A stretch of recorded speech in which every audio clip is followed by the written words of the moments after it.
Hi, I'm Adam Austin, Cybersecurity Lead at Totem Technologies. Whether you're a small business already working on DoD programs or just looking to do business with the DoD through SBIR, STTR, or the Enhanced JCP process, more than likely you'll be asked to submit your company's cybersecurity SPRS score.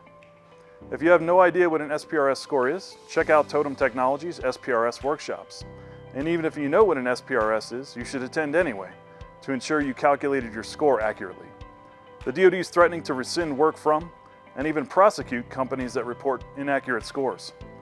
Our workshops are 90 minutes long, class sizes are small, and we go through all things SPRS, including who is required to submit the score and why, how to get access to the DoD site, and how to calculate the score using the DoD Cybersecurity Assessment Methodology.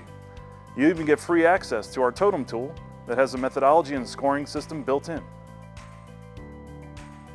We'd love to have you with us at the next workshop. And we're one of you, a small business DoD contractor facing the same daunting cybersecurity requirements, worried about our SPRS score, and preparing for CMMC. You can sign up at the link below.